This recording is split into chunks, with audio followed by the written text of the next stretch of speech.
regarding the claim by British intelligence that Russia is sowing chaos on the streets of Britain. Listen to me. Thank you for reminding me about this part. Well, this is complete nonsense. You see, what is happening on the streets of some European cities is the result of the domestic policies of these countries. But you and I know, I have already said this, the European economy is balancing on the brink of recession, and the leading economies of the Eurozone are in recession, in fact. If there is some small growth, 0.5%, it will be due to the South, where there is no such serious production due to real estate, the tourism industry, and so on. But are we to blame for this? What do we have to do with it? Western countries, European ones, just went and refused our energy resources. Well, we are not refusing. By the way, there is still one pipeline under the Baltic Sea, Nord Stream 2. What does it cost the German authorities? Just press a button and everything starts. But they do not do this for political reasons. And their most important partner, I don't know for what reasons, created conditions when an entire sector of the German economy is moving to the USA, because the authorities there create more complementary conditions for business. And primary energy resources there are 3 times cheaper, in my opinion, or even 4 times cheaper than in Europe. Different tax conditions, targeted actions. But what do we have to do with it? This causes a corresponding reaction because the living standards of people are falling. This is obvious. These are the statistics of the European countries themselves. But what do we have to do with it? What are you saying, really? This is, as we say, an attempt to shift the blame from the sick to the healthy and to avoid responsibility for wrong decisions in the economic sphere and in the sphere of domestic policy. In the economic sphere now, it seems to me for objective experts this is an obvious thing, but many in Europe and in other countries in the States have abused and are still trying to abuse the environmental agenda and the increase in temperature on the planet. They are running ahead without sufficient grounds in terms of technological development. They are closing everything that is connected with nuclear energy.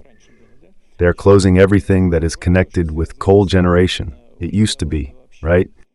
They are closing everything that is connected with hydrocarbons in general. Has anyone calculated? Will Africa be able to do without these types of hydrocarbons or not? No.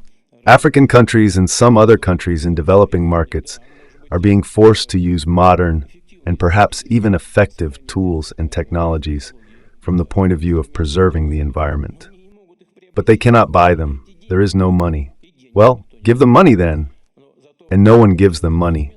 But they are forcing tools. I believe that these are tools of neocolonialism, when they bring these countries down and make them again depend on Western technologies and loans. The loans are given on terrible terms. The loans are impossible to repay. This is another tool of neocolonialism. Therefore, we must first of all look at the results of the Western countries' policies in the areas of economics, finance, and domestic policy. And people, of course, are afraid of the aggravation of the international situation, connected with the escalation in various conflict zones, both in the Middle East and in Ukraine. But we are not the ones who are engaged in this escalation. Those who are on the other side always play for the aggravation. Well, we are ready for this escalation. Think about whether those countries that are doing this are ready. Arish Mohammed, correspondent for the Moscow Bureau of Sky News Arabia, United Arab Emirates. Vladimir Vladimirovich, please tell me, there are a number of reports that Moscow may provide support to Iran in the event of an Israeli attack. What is your attitude to such reports? Do they reflect the essence of things? Is Russia even considering assistance at this stage of escalation in the region? Firstly, we are very concerned about what is happening in the region.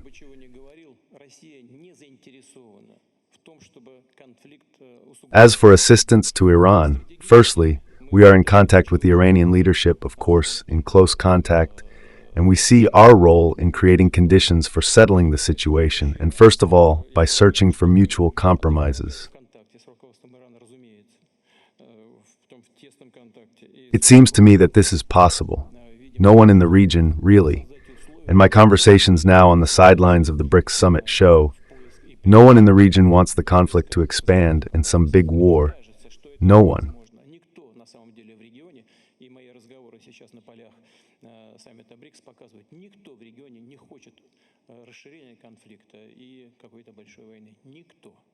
Dear Vladimir Vladimirovich, I am Tursumbek Akan. I came from Kyrgyzstan, the chairman of the Human Rights Organization of Kyrgyzstan, the coordinator of the Congress on Human Rights in Central Asia.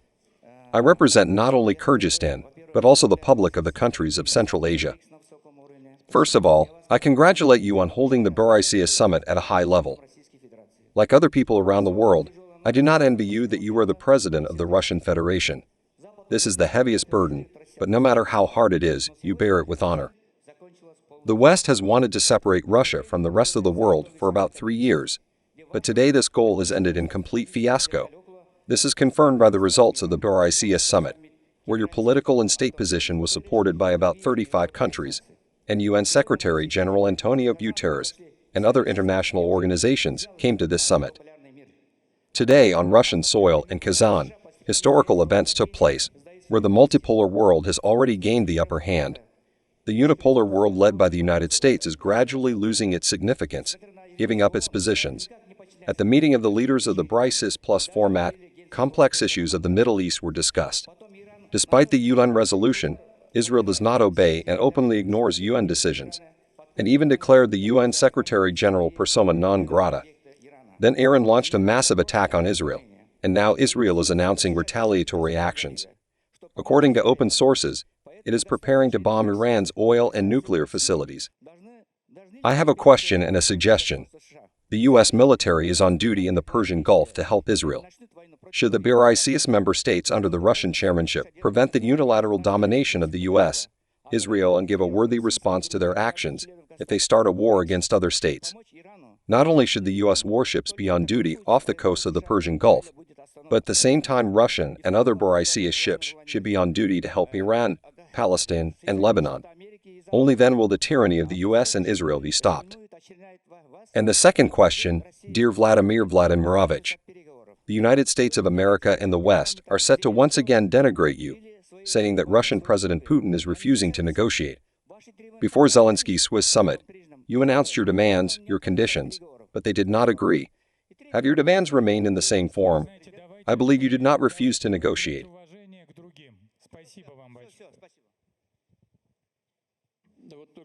A colleague just asked about our relations with Iran, our readiness to provide assistance, and so on. First, regarding the situation in the Middle East. I said it today and I want to repeat it here. I think that there is no person on earth whose heart does not bleed when he looks at what is happening in Gaza. More than 40,000 people have died, and these are mainly women and children. Therefore, our assessment is known here. It is given how to get out of the situation. We are also talking about this. This can only be done by eliminating the causes. And the main reason is the absence of a full-fledged state of Palestine. It is necessary to implement all decisions of the Security Council in this area. But we must work with all participants in the process and not allow the conflict to escalate or worsen under any circumstances. In particular, we must work with Israel, which admittedly did face a terrorist attack in October last year. Therefore, we must very calmly and carefully analyze the situation, in no case condone disproportionate responses to these terrorist acts, but work with everyone and achieve a reduction in the level of confrontation, including on the Lebanese track. It seems to me that in general this is possible, but we must act very carefully. I am simply, frankly, afraid to say an unnecessary word, because every careless word can harm this process. But in general, I want to thank you for raising this topic because it is extremely important. As for the negotiations with Ukraine, I have already spoken about this many times. We are grateful to the President of Turkey, Mr. Recep Tayyip Erdogan, who once provided us with a platform for negotiations with the Ukrainian delegation. During this negotiation process at the end of 2022, we came to a possible document, a draft peace agreement. The Ukrainian delegation initialed it, which means it was satisfied with everything, and then suddenly refused. Recently, the Turkish side, Mr. Erdogan's assistant, called straight from New York and said that there are new proposals that they are asking to consider regarding negotiations. I agreed. I said, fine, we agree.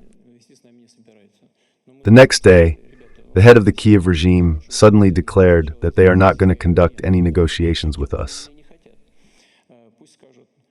We told the Turks, guys, thank you, of course, for your participation, but first sort it out with your clients, then whether they want it or not, let them say so directly. As far as I know, what was heard in Parliament again was not a proposal for peace, but some other plan, a victory plan. Well, fine. As for the victory, last year, when trying to carry out so-called counter-offensive operations, the losses, I think, amounted to about 16,000 people. These are sanitary and irretrievable. Now, in the last month and a bit, in the Kursk direction, I think there have already been 26,000 losses. 26,000, also sanitary and irretrievable. And last year, during the counteroffensive, we lost, I think, I'm afraid to lie, something like 18,000 or something, equipment. Now it's almost 1,000 more. True, we lost almost 100 fewer tanks. But it seems to me that they were simply used less because there are simply fewer of them in the Ukrainian army. But better than naming such figures, it would be better, of course, based on the realities and relying on what is happening on the ground, to sit down at the negotiating table and conduct these negotiations. But the leaders of the Kiev regime do not want to. Including, I think, because the beginning of peace negotiations would lead to the need to lift martial law, and immediately after that it would be necessary to hold presidential elections. Apparently, they are not ready yet. The ball is in their court.